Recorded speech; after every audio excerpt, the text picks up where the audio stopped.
Τι είναι αυτό? Ένα σφουργίτη.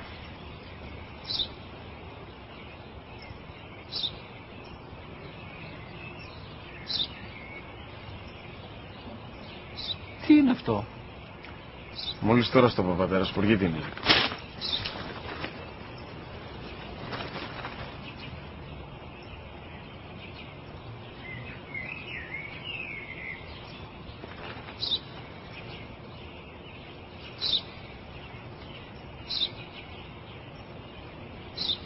Τι είναι αυτό?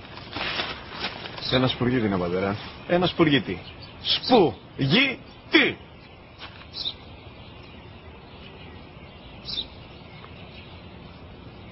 Τι είναι αυτό? Γιατί το κάνεις αυτό το πράγμα, μπορείς να μου πεις? Τόσες φορές σου είπα, είναι ένα σπουργίτη. Δεν το καταλαβαίνεις.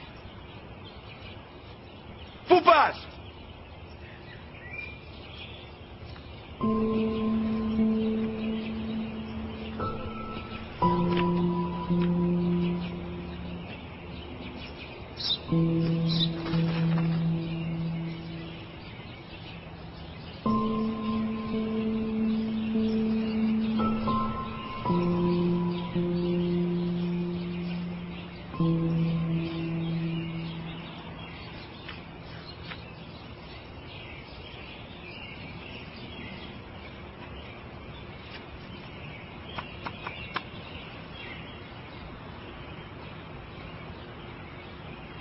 Δυνατά.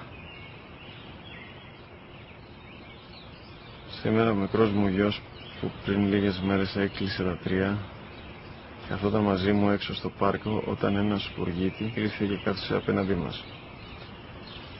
Ο γιος μου με ρώτησε 21 φορές τι ήταν αυτό και του απάντησα και τις 21 φορές ότι ήταν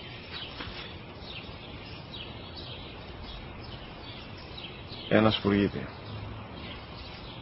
Τον αγκάλιασα τρυφερά και τις 21 φορές που μου έκανε την ίδια ερώτηση, ξανά και ξανά, χωρίς να εκνευριστώ, νιώθοντας στοργή για το αθώο μου αγοράκι.